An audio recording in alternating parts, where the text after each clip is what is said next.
हाँ जी, कैसे हैं सब लोग?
अब ना सब लोगों को कहो कि ऑनलाइन हो जाए।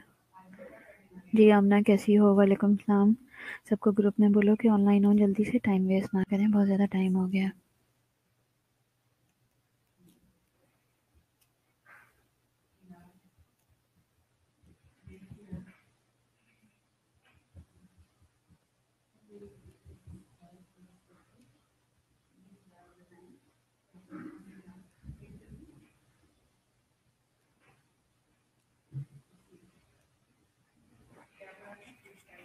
जल्दी से ग्रुप में मैसेज करो, मैं वैसे कर रही हूँ, अभी तक मुझे कोई रिस्पॉन्स नहीं आया।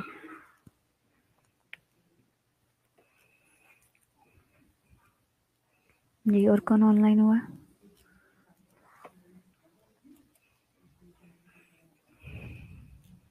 हाँ जी, मरियम और फातिमा, ग्रुप में मैसेज करो, सब लोग जल्दी से ऑनलाइन हो ताकि हम लेक्चर शुरू करें।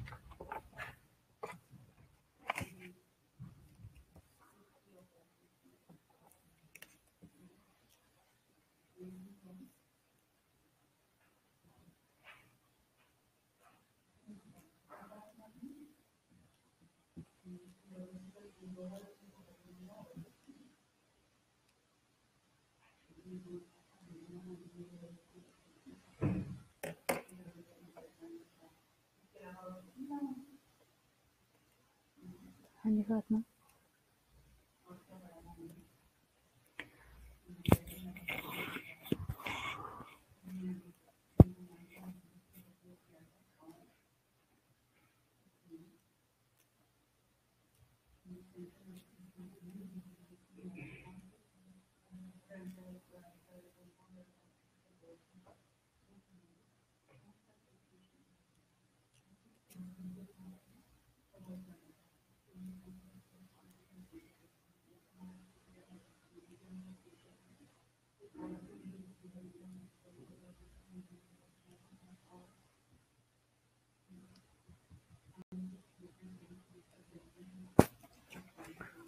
जी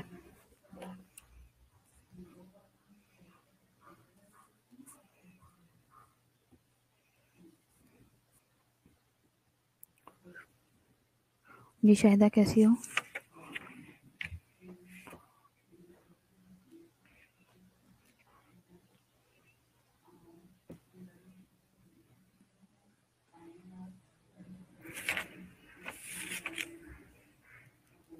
सीआर से कांटेक्ट करो, सीआर से कांटेक्ट करो कि क्यों नहीं सब लोग ऑनलाइन हो रहे हैं, क्या वजह है, क्या प्रॉब्लम है, क्यों नहीं आप लोग लेक्चर ले रहे हो? कल भी इतने लोग नहीं थे, क्या प्रॉब्लम है?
ठीक है, चलो फिर हम नया लेक्चर अपना कंटिन्यू करने लगे हूँ। ठीक है, आज फिर हमारा टॉपिक है वो है एडवांस पोस्टनेटल केयर पे। एडवांस पोस्टनेटल केयर क्या है? पोस्टनेटल केयर क्या है? हाँ जी, आमना, शाहिदा, फातिमा, पोस्टनेटल केयर क्या है? पोस्टनेटल केयर में क्या क्या चीज़ें आ जाती हैं जी?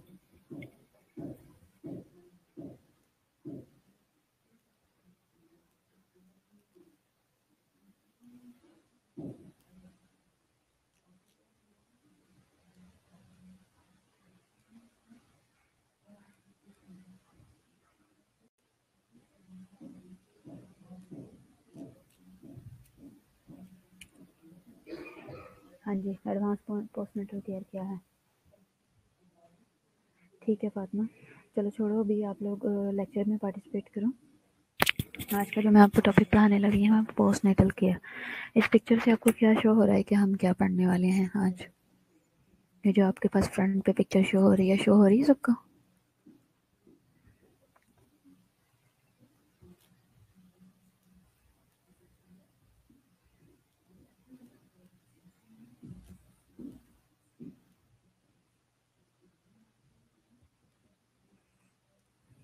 आफ्टर डिलीवरी और ड्यूरिंग प्यूरिफाइम केयर ऑफ मदर, सिर्फ मदर की केयर है क्या इस पिक्चर में? मदर की केयर है? ये पिक्चर आपको क्या शो कर रही है पोस्टनेटल केयर में? जी मरियम, आमना कह रही है बेबी केयर है। ठीक है, बेबी केयर तो आम रूटीन में नर्सरी में और पीरियड्स में भी करते हैं, तो उसको पोस्टनेटल क्यों कहा गया? पोस्टनेटल कहने की वजह? ये तो न्यूनेटल केयर लग रही है पिक्चर। नहीं, पोस्टनेटल और न्यूनेटल में कुछ ना कुछ सिमिलैरिटीज़ हैं। न्यूनेटल में सिर्फ न्यूनेट की आ जाती है और जो पोस्टनेटल है उसमें मदर और बेबी होता है। न्यूनेटल में सिर्फ और सिर्फ मदर की, न्यूनेटल में सिर्फ और सिर्फ बेबी की होती है। ठीक है, अब पोस्टनेटल, एडवांस पोस्टनेटल क्या है? द पोस्टपार्टम पीरियड, जिसको पोस्टनेटल और पोस्टपार्टम पीरियड कहा जाता है या प्यूरिप्रम भी कहा जाता है, is from the end of the labor, जब लेबर एंड हो जाता है, until the genital tract has returned to the normal. It usually lasts for 42 days. ठीक है, 42 डेज इसको लगते हैं। और पोस्टपार्टम पीरियड कौन सा होता है? वो वाला पीरियड जो प्यूरिप्रम का है। और ये कब होता है? एंड ऑफ द लेबर से शुरू होता है until the genital tract return to the normal, जब तक कि अपने नॉर्मल स्टेट में नहीं आ जाता। उस तमाम पीरियड को पोस्टनेटल, पोस्टपार्टम या प्यूरिप्रम का पीरियड बोला जाता है। The aim of the postpartum care या पोस्टनेटल केयर क्या है? सपोर्ट करना है मदर और फैमिली को। ठीक है, किस तरह से सपोर्ट करना है? ये किस तरह की सपोर्ट हो सकती है जी? ये किस तरह की सपोर्ट होगी आपके ख्याल से जी? किस टाइप की केयर होगी जो हम प्रोवाइड करेंगे पोस्टनेटल में? सपोर्ट कौन सी होगी जो हम प्रोवाइड करेंगे? आपको याद है उस दिन मैंने, जब हमने लेक्चर में पढ़ा था, तो मैंने आपको बताया था कि जब डिलीवरी होती है तो मदर जो है वो इमोशनली भी वीक होती है, फिजिकली के साथ साथ सोशली भी वीक होती है, अपने इमेज को लेके कॉन्शियस होती है। तो इन सब बातों की वजह से उसको स्ट्रेस होता है। ठीक है, तो हमने मदर को और उसकी फैमिली को सपोर्ट करना है। इसके साथ साथ सोशल स्ट्रेस भी हो सकता है कि जैसे बेटा चाहिए था बेटी होगी, बेटी चाहिए था बेटा हो गया, और या वो सिंगल मदर है। इस तरह के इश्यूज, छोटी छोटी बातें, इस तरह की छोटी मोटी बातें हो जाती हैं जो प्रॉब्लम क्रिएट करती हैं। ठीक है, prevention, early diagnosis and treatment of complication. Aim हमारा पोस्टपार्टम केयर का क्या है? हमने सपोर्ट करना है मदर और फैमिली को, साथ में हमने प्रिवेंट करना है और अर्ली डायग्नोज करना है किसको? ट्रीटमेंट ऑफ कॉम्प्लिकेशंस को, early diagnosis and treatment of complication. पहली बात तो हमने प्रिवेंट करना है। सेकंड बात क्या है? हमने अर्ली डायग्नोज करके, सबसे पहले अर्ली डायग्नोज करना है और फिर कॉम्प्लिकेशन से प्रिवेंट करना है। ठीक है, रेफरल के ऊपर काम करना है, काउंसलिंग पे काम करना है।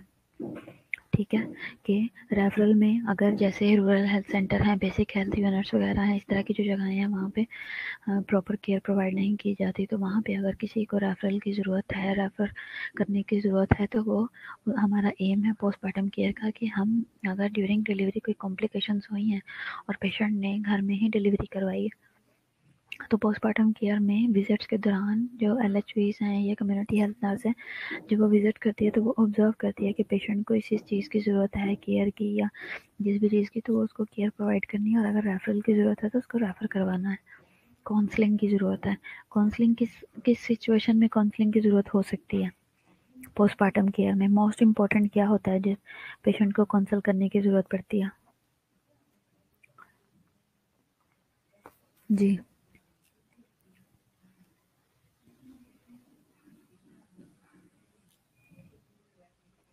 हाँ जी, किस टाइप की केयर की ज़रूरत होती है?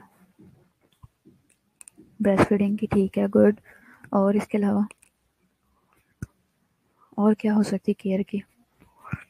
ज़रा ब्रेनस्टॉर्मिंग करो, थोड़ा सा दिमाग लड़ाओ, देखो कि न्यू डिलीवरी हुई है, अगर जैसे आप इमेजिन करो कि आपके आपके अपने घर में किसी की डिलीवरी हुई है, भाभी वगैरह की या बहन की, तो आप किन किन चीज़ों पे फोकस करोगे?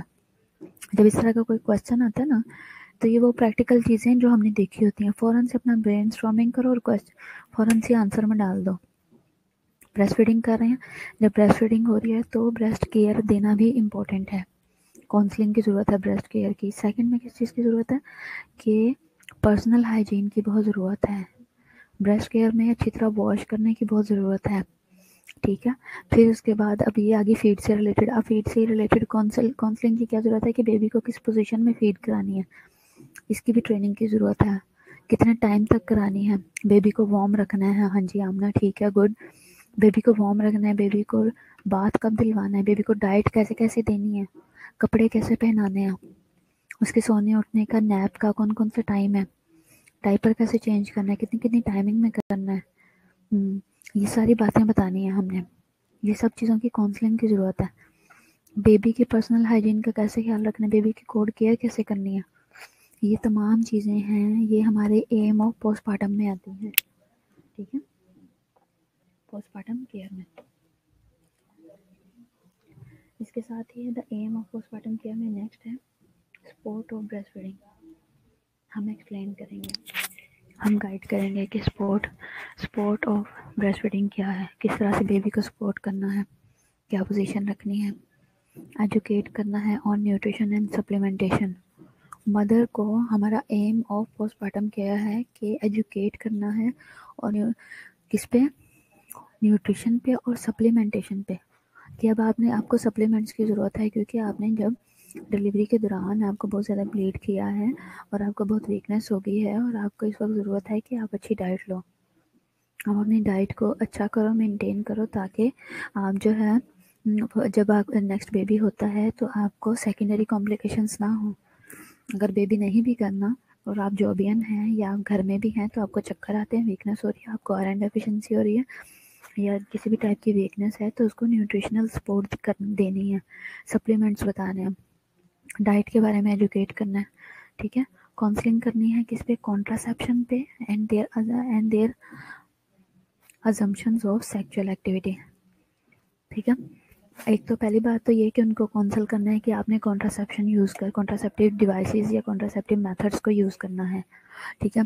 लेकिन अगर वो नहीं करते और वो चाहते हैं, उनका अगर फीमेल है उसका हस्बैंड कंप्रोमाइज़ नहीं कर रहा, तो अकॉर्डिंग टू टाइम ड्यूरेशन या अकॉर्डिंग टू कंडीशन या सिचुएशन उसको बताना है कि सेक्सुअल एक्टिविटी कैसी होगी आफ्टर वजाइनल डिलीवरी, उसने किस तरह की पोजीशन यूज़ करनी है सेक्सुअल एक्टिविटी के लिए, कितनी ड्यूरेशन के बाद एक्टिविटी कर सकते हैं या नहीं कर सकते, अगर सिजेरियन की है पेशेंट तो उसके ऊपर वज़न आना चाहिए या नहीं आना चाहिए पेशेंट पे, इस तरह की एक्टिविटी उसको एक्सप्लेन करेंगे, पोजीशन से रिलेटेड आप गाइड करोगे। फिर उसके बाद आ जाती है इम्यूनाइजेशन ऑफ इन्फेंट।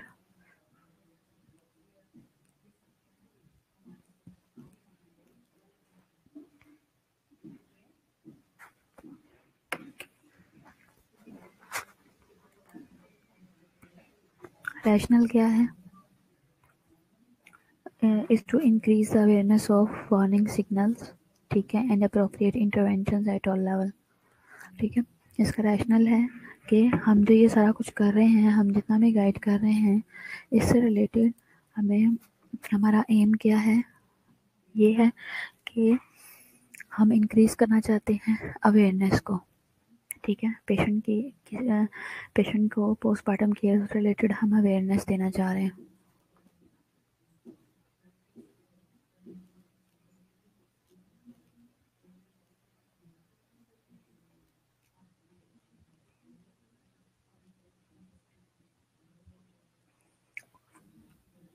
वार्निंग किसकी होगी? सिग्नल्स की, जो साइंस हैं और जो भी चेंजेस आती हैं और जो भी सिग्नल्स हैं, जैसे ब्लीड कर रहा है या पेशेंट को चक्कर आ रहे हैं या पेशेंट वीकनेस फील कर रहा है या भूख नहीं लग रही या इसके अलावा और या फिर कॉन्स्टिपेशन है, ठीक है। और या फिर ये कह लो कि पेशेंट कंप्लेंट करता है कि मुझे मेरा एब्डोमेन जो है वो टेंडर है बहुत ज़्यादा आफ्टर डिलीवरी या आफ्टर सिजेरियन, और इस तरह के प्रॉब्लम्स आ रहे हैं, ठीक है। तो अप्रोप्रिएट इंटरवेंशंस बतानी है एट ऑल लेवल, पेशेंट को अच्छे तरीके से गाइड करना है, उसके कंसेप्ट्स को क्लियर करना है, सही से उसको अवेयरनेस देनी है, उसके माइंड को क्लियर करना है, ठीक है।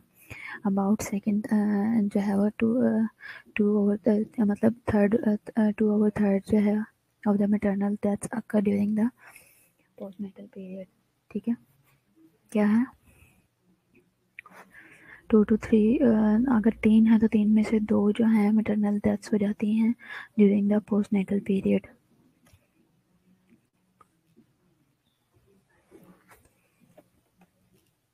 क्यों होती हैं इस तरह से डेथ्स? क्या वजह होगी? केयर नहीं प्रोवाइड की जा रही, अटेंशन नहीं दी जा रही, प्रॉपरली ट्रीट नहीं किया गया, ठीक है। और प्रॉपर जो है वो उस टाइम में पोस्टनेटल केयर नहीं दी गई, पेशेंट इन्फेक्शन के साथ पेशेंट्स की डेथ हो जाती है, इग्नोर करने से डेथ्स हो जाती हैं, ठीक है। तो इस तरह की जो इग्नोरेंस है उनसे अवॉइड करना है, और हमारा रैशनल क्या है पोस्टनेटल केयर का, कि हमने अवेयरनेस जो है वो लोगों को देनी है। Needs of womens and newborn, जो जितनी भी औरतें होती हैं पोस्टमार्टम पीरियड में उनकी क्या ज़रूरियात है और बेबी की क्या है, न्यूबॉर्न की क्या है, ठीक है। First of all information and counselling on, inform करना और काउंसलिंग करनी है किस पे? हर सेल्फ हेल्थ पे। पेशेंट को, जो मदर है उसको ज़रूरत है कि वो अपनी हेल्थ के ऊपर ध्यान दे, उसको काउंसल करना है कि वो अपनी हेल्थ के ऊपर ध्यान दे, अपनी हेल्थ पे फोकस करे, सेल्फ केयर के ऊपर फोकस करे, सेक्सुअल लाइफ पे फोकस करे, न्यूट्रिशन पे फोकस करे, ठीक है, और कॉन्ट्रासेप्शन पे फोकस करे। अब मदर को पता है, मदर को पता है कि कितनी प्रॉब्लम्स फेस की हैं उसने एक डिलीवरी में या एक प्रेगनेंसी में, अगर उसने गैप किए बगैर,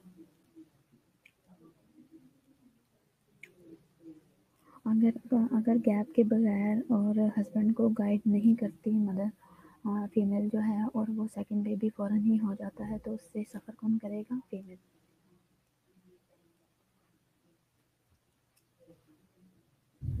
तो इसमें प्रॉब्लम क्या आएगी? वो सफ़र जो है वो फीमेल को करना पड़ेगा, ठीक है। तो ये सारी चीज़ें हैं जिसके बारे में वुमेन को, न्यूबॉर्न को पता होना बहुत ज़रूरी है। अच्छा, needs of women and newborn में सबसे पहले था इंफॉर्मेशन और काउंसलिंग होनी चाहिए। सेकंड पे आ गया support on physical and psychological, ठीक है। सपोर्ट करना है फिजिकल और साइकोलॉजिकल प्रॉब्लम से, जैसे कि health care providers, partners and family employees, इसमें ये सब लोग जो हैं ये हेल्प कर सकते हैं। इसके बाद है हेल्थ केयर फॉर सस्पेक्टेड और occurring complication, for example postmortem haemorrhage है और फीवर है। हेल्थ केयर आपने देनी है किसको? ऐसे लोगों को जो कि सस्पेक्ट पे हैं, कि उनको कभी भी कोई भी सस्पेक्टेड भी हैं, यानी कि वो उनको कभी भी ऐसा प्रॉब्लम हो सकता है, हम सस्पेक्ट करते हैं, और दूसरा कभी भी कॉम्प्लिकेशन हो सकती है, जैसे कि पोस्टमार्टम हेमरेज और फीवर है। पोस्टमार्टम हेमरेज जो है वो क्या ज़्यादातर कब होता है? जब पेशेंट ज़्यादातर प्लीड तब करता है जब ड्यूरिंग प्रेगनेंसी बीपी जो है वो हाई रहता है, और फीवर जो है प्रेगनेंसी में बहुत ज़्यादा हाइपरथर्मिया जो है वो बहुत कॉम्प्लिकेटेड है, क्योंकि उसमें हार्ट रेट बढ़ जाएगा और बेबी पे भी इफेक्ट होगा, ठीक है। और जब हाइपरथर्मिया होता है तो वो जो ब्लड सर्कुलेशन है उसको कोलैप्स करवा देता है, ब्लड जमना शुरू हो जाता है। Time to care for the baby specially if on bottle feeding. तो बेबी को केयर प्रोवाइड करनी है, स्पेशली अगर वो बॉटल फीड पे है तो। ठीक है, बॉटल फीड पे है तो किस तरह की केयर प्रोवाइड की जाएगी, क्या किया जाएगा?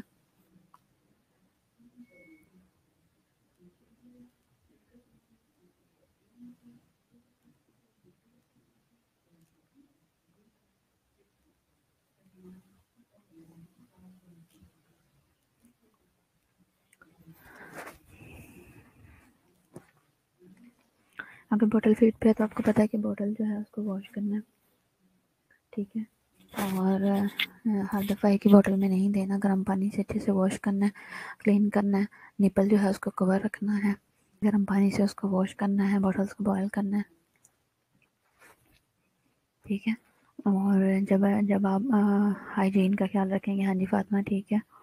और इसके अलावा और किस चीज़ का ख्याल रखेंगे? हाइजीन तो पता है मोस्ट इम्पॉर्टेंट है हर चीज़ में।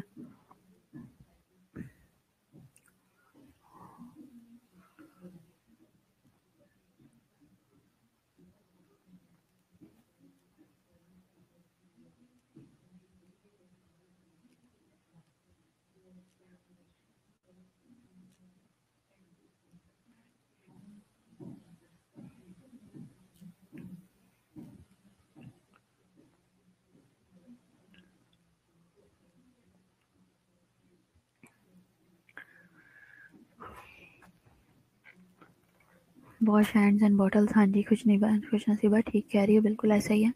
आप हैंड वॉश किए बगैर नहीं यूज़ कर सकते। ठीक है, फिर उसके बाद है help with domestic task. Mother की आपने हेल्प करनी है कि डोमेस्टिक टास्क में जो है वो उसकी हेल्प की जाए। प्लस मदर भी कर सकती है छोटे छोटे कामों में, जैसे ठंड से बचते हुए और छोटे छोटे करके।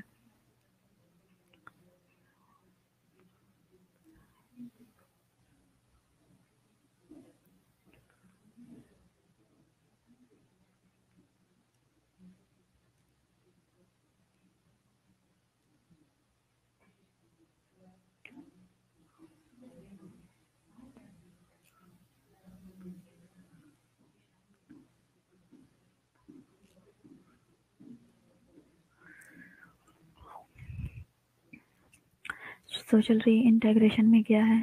Into her family and community. ठीक है, सोशल इंटेग्रेशन में है री इंटेग्रेशन करवानी है उसकी फैमिली के अंदर और कम्युनिटी में। नए सिरे से उसका इंटेग्रेट करना, उसको शुरू करना है कि वो लोगों से इंटरेक्ट करे, बातचीत करे और अपना अपनी नॉर्मल पार्टिसिपेशन करे। जैसे कि क्या होता है कि जैसे ही प्रेगनेंसी होती है कुछ लोग जिनके प्रीशियस है उसको कहना शुरू कर देते हैं बस तू मरीज़ है, तूने अब यहाँ से हिलना नहीं है, तूने कुछ नहीं करना। और वो ऐसा ऐसा सोशली आइसोलेट होता है पेशेंट या फीमेल कि वो फिर सेपरेट ही रहती है। फिर बेबी हो गया और वो बेबी में इतनी मगन है, किसी को मिलने नहीं जा रही, किसी से बात नहीं कर रही, किसी रिलेटिव से नहीं मिल रही, तो वो साइड पे होते होते होते वो बिल्कुल ही अपनी लाइफ से रूटीन से कट ऑफ हो जाती है। तो वो जो उसका कट ऑफ होना है वो उसके लिए सोशल आइसोलेशन की वजह भी बन सकता है आगे लॉन्ग रन में जाके। ठीक है, तो हमने क्या करना है कि हमने मदर को ये गाइड करना है कि वो जैसे ही जैसे उसने बेबी को डिलीवर कर लिया तो अपनी सोशल लाइफ को भी कंटिन्यू रखे, लोगों के साथ इंटरेक्ट करे, अपनी फैमिली के साथ कम्युनिटी के साथ इंटरेक्ट करे ताकि वो इमोशनली और मेंटली भी हेल्दी रहे। Protection from the abuse and violence.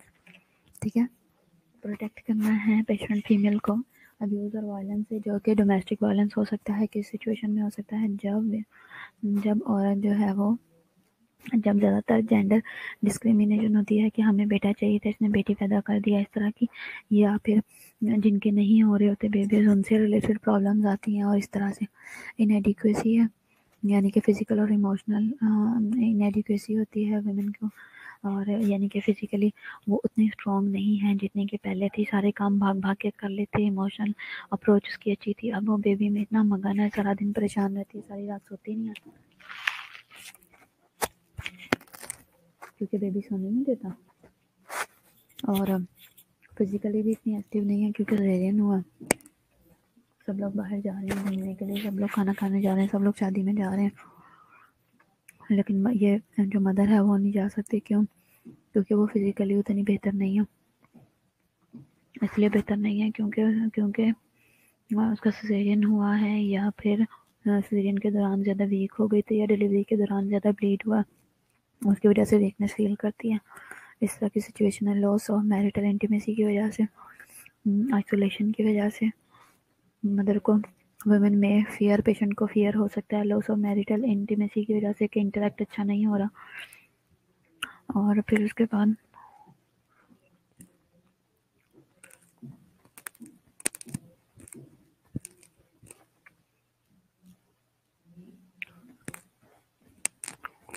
इसके अलावा आइसोलेशन, जब क्या हुआ, जब डिलीवरी हुई तो क्या होता है कि डिलीवरी से पहले ही जब प्रेग्नेंट होती है तो सांसों की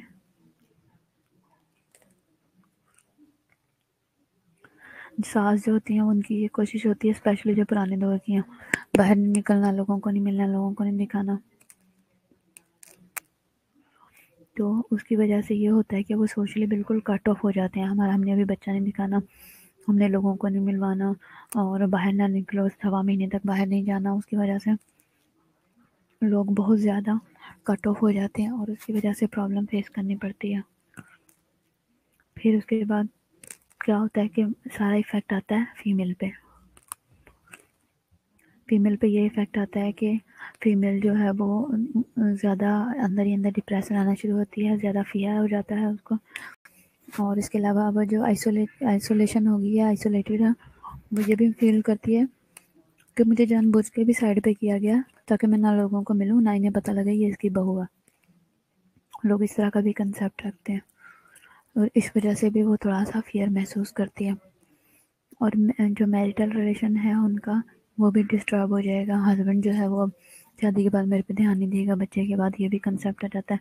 constant responsibility for care for the baby and mother other, constant responsibility हो जाती है।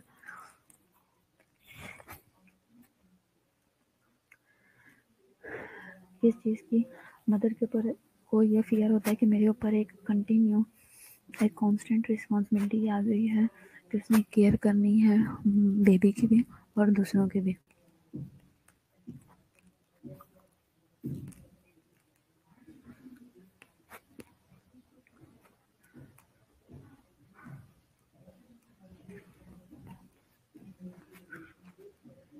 और इसी खौफ में जो है वो मदर जो है वो इसी फियर में अपने आप को डिप्रेस रखती है और इसी फियर में अपने आप को जो है वो प्रॉब्लम में, ऐसी डर से अपनी लाइफ को ख़राब करती है। न्यूबॉर्न में क्या है, counselling care of the baby है, special needs, refer to neonatal care. अब जब बेबी की बात हो रही है तो ऑटोमेटिकली ये रेफर हो जाता है न्यूनेटल पे। ठीक है, जैसे न्यूनेटल पे गया तो आप अंदाज़ा लगा लो कि न्यूनेटल केयर क्या है। उसमें ब्रेस्ट फीडिंग भी आ जाती है, ब्रेस्ट फीडिंग आ गई, special need refer to neonatal care में। ठीक है, नीड्स ऑफ स्पेशल ग्रुप्स में क्या है, women staying in remote areas जो रहते हैं उनको क्या है,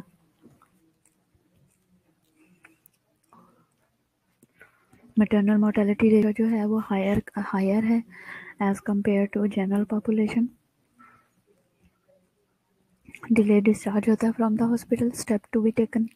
प्रॉब्लम क्या आती है, मैटरनल मोर्टेलिटी रेट जो है, मैटरनल मोर्टेलिटी रेट बहुत ज़्यादा है, हायर है। और इसका इसका स्टेप टू बी टेकन क्या लेना चाहिए कि डिले डिस्चार्ज करवाएं हॉस्पिटल से। और दूसरा, higher incidence of pregnancy problems होते हैं, प्रॉब्लम्स ये आती हैं। इसके लिए सोल्यूशन क्या है, क्या स्टेप लेना चाहिए, discharge to the patient any other health facility and keep them here. ठीक है, फिर इसके बाद है मोबाइल ग्रुप और इनएक्सेसिबिलिटी में क्या आता है, education of patient and support group है। अर्बन एरियाज में ये वो लोग थे जो कि रिमोट एरियाज में रहते हैं, और जो अर्बन और पुअर एरिया में रहते हैं वो poor antenatal care leading to postmortem problems. इसके लिए हमें स्टेप टू बी टेकन में क्या है कि एजुकेशन होनी चाहिए regarding the importance of postnatal care, specially those with the problems. जो पुअर एंटीनेटल केयर है, जिनको प्रॉपर केयर नहीं प्रोवाइड हो रही, जब एंटीनेटल केयर ही प्रॉपर नहीं होगी तो वही लीड करेगी किधर, किसकी तरफ, पुअर पोस्टमार्टम केयर की तरह। तो इसलिए प्रॉपर एंटीनेटल केयर प्रोवाइड करना बहुत ज़रूरी है। इसके लिए स्टेप 2 भी टेकन किया है कि एजुकेशन होनी चाहिए regarding importance of postnatal care, specially those with problem. अगर आपको सेफ मदर और सेफ बेबी चाहिए तो आपको चाहिए कि उसको पहले ही एंटीनेटल केयर ही अच्छी दो, माँ और बच्चे को पहले से ही संभाला जाए प्रॉपरली, तो ही आगे जाके हमें हेल्दी बेबी मिलेगा। ठीक है।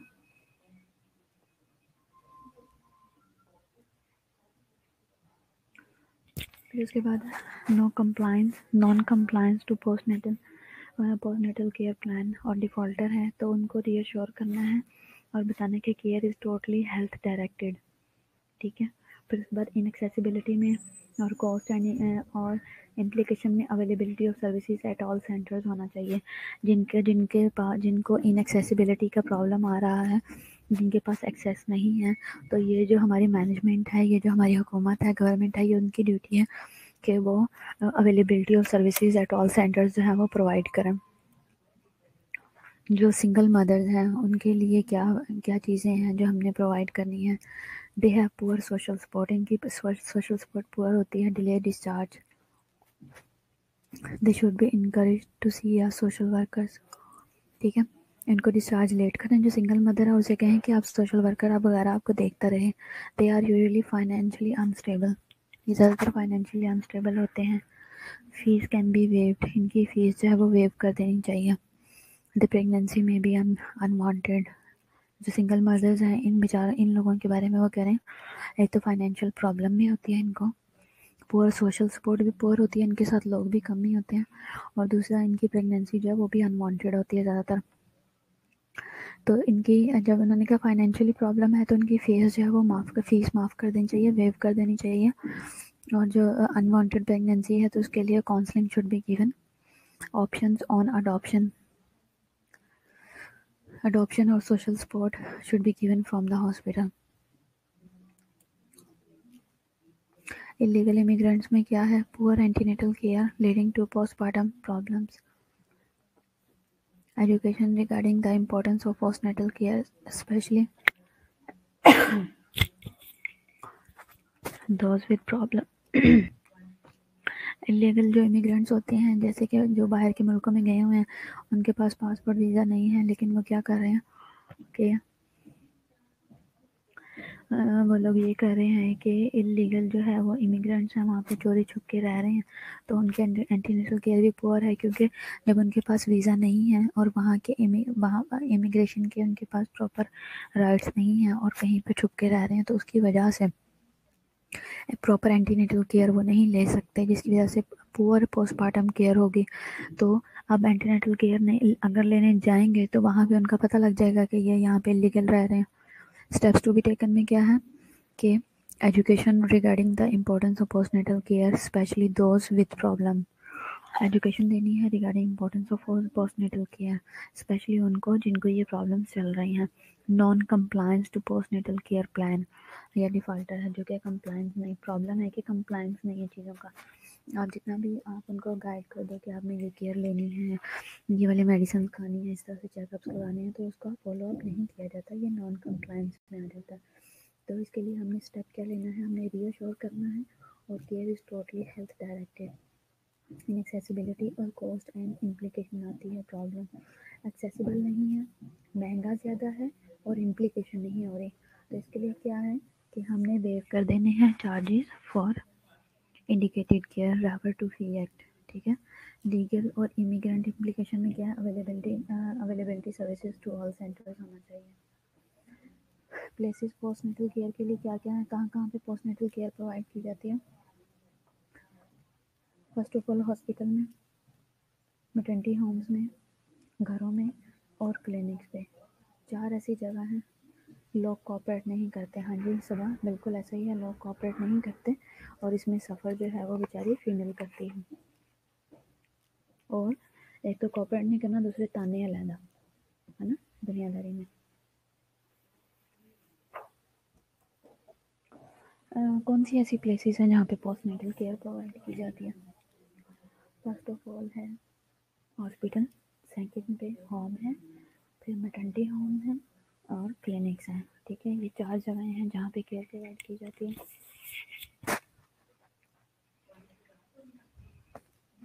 एवरी विजिट पे आपने क्या देखना है, मदर से रिलेटेड एवरी विजिट पे क्या होगा, सबसे पहले हेल्थ और वेलबींग को नोटिस करना है।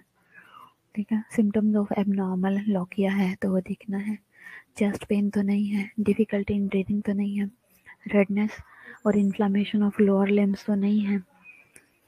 रेडनेस और जो रेडनेस और इन्फ्लामेशन किस चीज़ को शो करेगी? लॉज कहते हैं हमने भी तो पैदा किया था। हाँ, सबा बिल्कुल ठीक कह रही हो, ऐसा ही है, इस तरह की बातें सुननी पड़ती हैं, ठीक कह रही हो। अच्छा, रेडनेस और इन्फ्लामेशन ऑफ लोअर लिम्स हम क्यों देखेंगे पोस्टनेटल केयर में? Calf swelling and tenderness, calf swelling और टेंडरनेस क्यों होती है? जी, मदर हेल्दी है और वेलबींग में है, ये इसके लिए साइंस क्या होंगे? मदर आपको हेल्दी लग रही है तो उसकी साइंस क्या है?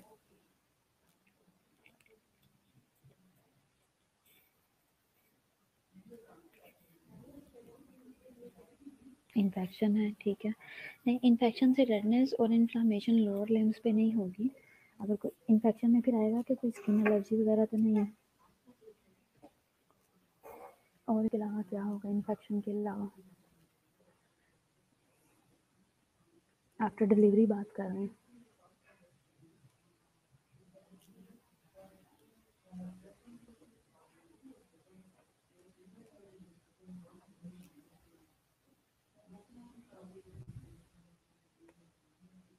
डीवीटी, हाँ बिल्कुल सबा ठीक कह रहे हो, डीवीटी को रूल आउट करने के लिए करते हैं। और ज़्यादातर लोगों को आफ्टर डिलीवरी डीवीटी होता है। ठीक है, डीवीटी क्यों होता है, उसकी रीज़न क्या है डीवीटी होने की? हाँ जी, डीवीटी की रीज़न क्या है? हाँ जी, आमना, फातिमा, मरियम, खुशनसीबा, मरियम सहर, डीवीटी की रीज़न क्या है आफ्टर प्रेगनेंसी?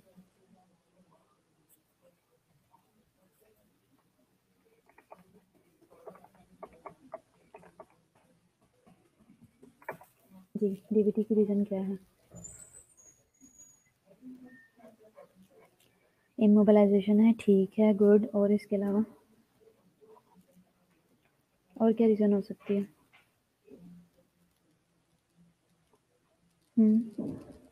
सोल्यूशन क्या करते हैं इसके लिए?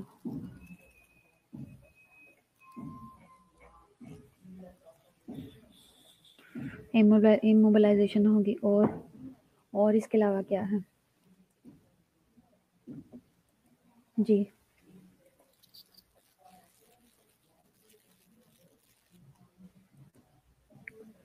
ये देखो, ये मैंने आपका पिक्चर शेयर किया, इसमें आप देखो कि ये फीमेल को डीवीटी है।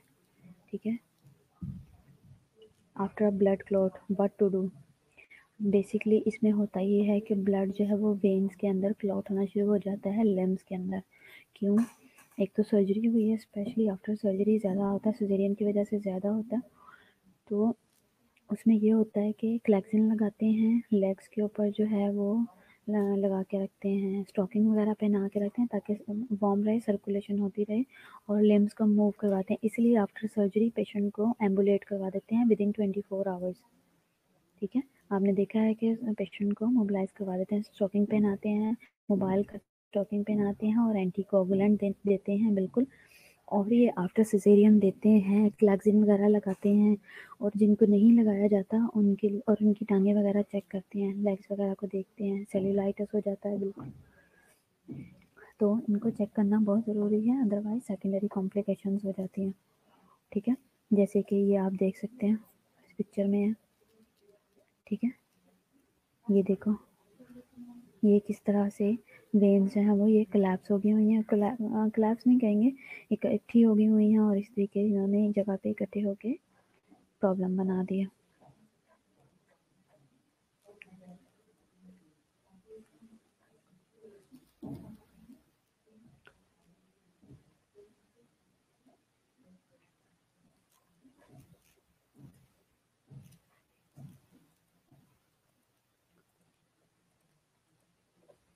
हाँ जी, समझ आ गई।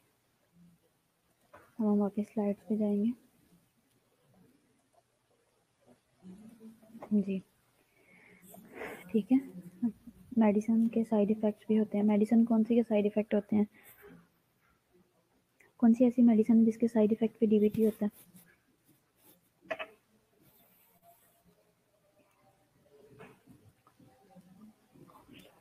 मदर के एग्जामिनेशन में क्या क्या चीज़ें देखी जाएंगी? वाइटल साइंस देखे जाएंगे, ब्रेस्ट देखी जाएगी, एब्डोमेन देखा जाएगा और पेरिनियम को असेस किया जाएगा। बेसिकली जो डिलीवरी से रिलेटेड जो मेडिसिन है वो है कॉन्ट्रासेप्टिव पिल्स जो हैं वो लेने की वजह से डीवीटी होता है लोगों को। तो जो कॉन्ट्रासेप्टिव पिल्स लेती हैं जो फीमेल्स उनको डीवीटी हो जाता है। तो इसके लिए डॉक्टर एडवाइस करती हैं कि आपने बहुत कम लेनी है। जो सालों साल से ले रही होती हैं उनको ज़्यादातर ये प्रॉब्लम आती है। एवरी विजिट पे आपने मदर ने क्या करना है, एग्जामिन करना है। मदर का क्या एग्जामिन किया जाएगा, उसके वाइटल साइन देखे जाएंगे, ब्रेस्ट का साइज देखा जाएगा, शेप देखी जाएगी, प्लस निपल्स को ऑब्जर्व किया जाएगा कि ब्लीडिंग वगैरह तो नहीं है, क्रैक तो नहीं है, स्वॉलन तो नहीं है, कोई सोर तो नहीं है। एब्डोमेन को असेस किया जाएगा और पेरिनियम को देखा जाएगा, किसी किस्म का अल्सर तो नहीं है, कोई किसी किस्म का सिफिलिस वगैरह का या गनोरिया का कोई साइन तो नहीं है।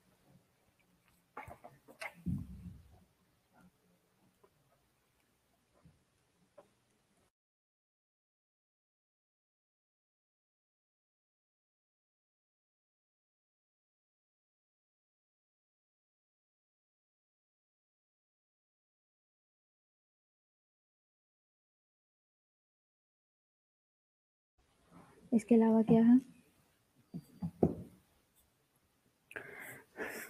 इसके अलावा एवरी विजिट पे आपने है कि ask mother about baby. Mother से बेबी के बारे में पूछना है, जैसे कि हेल्थ और वेलबींग के बारे में, फीड के बारे में, बेबी फीड सही तरीके से लेता है या नहीं, दिन में कितनी बार बॉटल फीड लेता है या मदर फीड लेता है, और पीता है या नहीं, और जब जब फीड लेता है बेबी तो रोता तो नहीं है, और जब रोता है तो ब्लू तो नहीं हो जाता। इस तरह के साइंस का पूछेंगे। बावल ओपनिंग पूछेंगे के रूटीन में यूरिन स्टूल कब कब पास करता है, रूटीन डेली कर रहा है या नहीं, बेबी को कोई कॉन्स्टिपेशन वगैरह की कोई कंप्लेंट तो नहीं है, मकोनियम का कोई इशू तो नहीं है।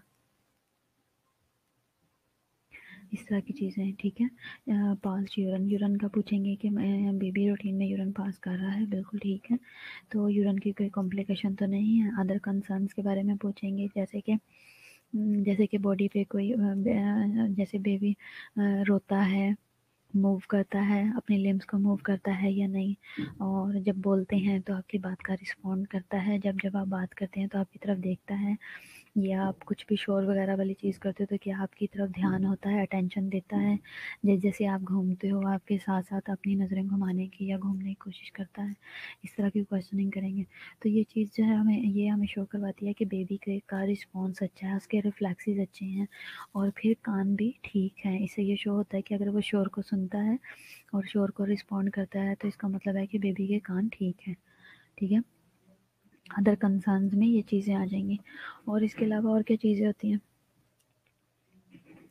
नेल्स की शेप, बॉडी, और फिज़िकल एग्ज़ाम में लिम्स वगैरह बिल्कुल स्ट्रेट हैं या नहीं है, क्लब फुट तो नहीं है, और दूध पीता है तो नाक से तो नहीं निकल आता, पता लगे क्लब क्लब फुट है या वो है क्लेफ्ट लिप है या क्लेफ्ट पैलेट है। ठीक है। इस तरह के इश्यूज मदर से बेबी से रिलेटेड जो है। बेबी के असेसमेंट में हम क्या देखेंगे? फर्स्ट ऑफ ऑल बेबी का वेट, बॉडी वेट उसका देखेंगे, बॉडी टेम्परेचर देखेंगे, आइज़ देखेंगे, स्किन का कलर देखेंगे, अम्बिलिकल कॉर्ड को चेक किया जाएगा, और if the mother accompanies her baby in the ward, the postnatal care should be continued for the mother by the hospital staff as scheduled. तो अगर इन केस ऐसा होता है कि बेबी के साथ ही मदर के साथ ही बेबी को शिफ्ट कर दिया गया है वार्ड के अंदर, उसको नर्सरी में नहीं रखा गया या पेड्स में नहीं रखा गया, तो इट्स मीन के बेबी हेल्दी है, तो एंटी पोस्टनेटल केयर जो है वो वहीं पे ही देना शुरू कर दें। ये इम्पोर्टेंट है। और जब जैसे ही बेबी डिलीवर हुआ है तो उसके आपने बॉडी वेट लेना है, बॉडी टेम्परेचर चेक करना है, आइज़ देखनी है, स्किन देखनी है, और अम्बिलिकल कॉर्ड देखनी है कि कॉर्ड अच्छे तरीके से टाई की हुई है या नहीं, क्लैम्प कॉर्ड को क्लैम्प किया हुआ है या नहीं किया हुआ। अगर कॉर्ड को क्लैम्प नहीं किया हुआ तो इससे ये होगा कि पेशेंट ब्लीड कर सकता है, बेबी ब्लीड कर सकता है। तो कॉर्ड को जो क्लैम्प लगाते हैं हमेशा 2 लगाते हैं, ताकि जो है हम अच्छे, ताकि अगर एक क्लैम्प खुल भी जाए तो दूसरा अच्छे से क्लोज हो और पेशेंट ब्लीड ना करे। When necessary, observe the feeding. Help the mother to improve the technique of breastfeeding. Mother के लिए न्यूट्रिशन क्या है? Eat a healthy diet, balance diet होनी चाहिए, वाइटामिन मिनरल्स लेने हैं, प्लान करना है सिंपल और हेल्दी मील्स को that include choices from all of the recommended groups from the food pyramid.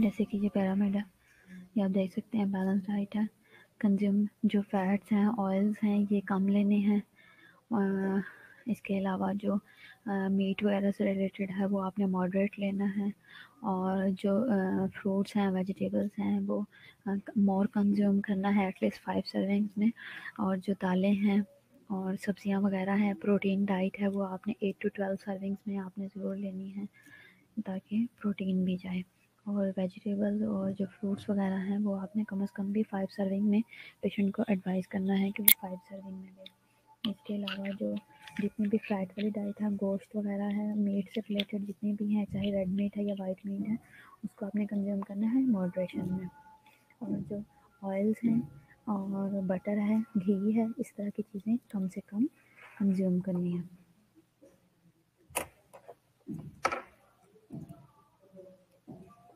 हाँ जी जी, अटेंडेंस लगवा लो।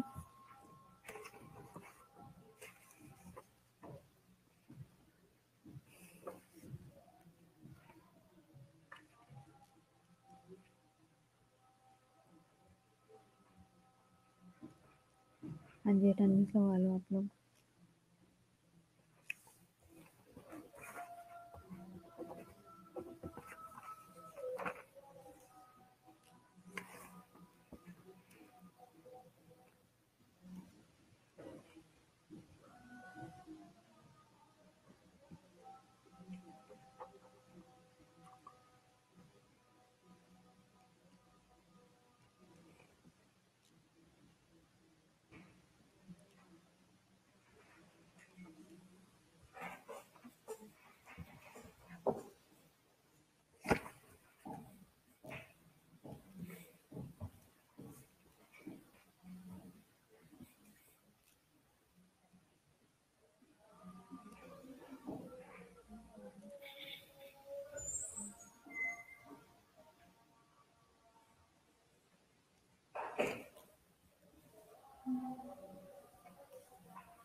हाँ जी, आयशा प्रेजेंट नहीं है?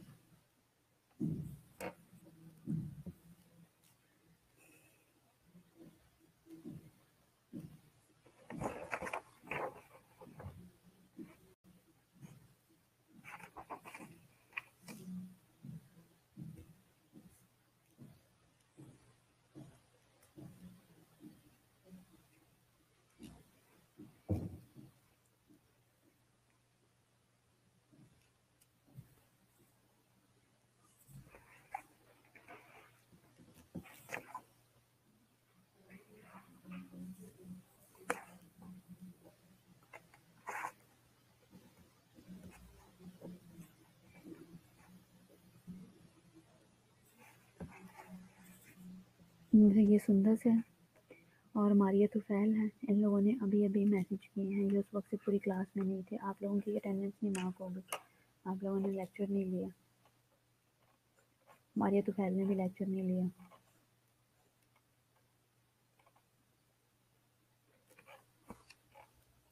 फौजी अख्तर ने भी लेक्चर नहीं लिया, साइमन और ने भी नहीं लिया, आप लोग सिर्फ अपनी अटेंडेंस लगवा रहे हो।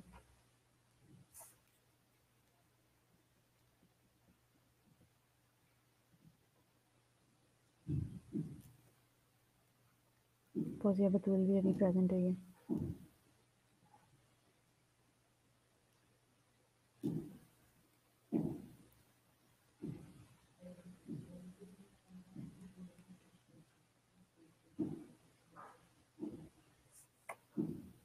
जो लोग ऑनलाइन थे ना उनका पता था। आवाज़ ड्रॉप हो रही है, आपने उस वक्त से तो नहीं कहा आवाज़ ड्रॉप हो रही है, और किसी ने कंप्लेन नहीं की।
कौन कौन? ये डीवीडी की पिक्चर दिखा रही थी। डीवीडी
हाँ जी, अटेंडेंस होगी सबकी।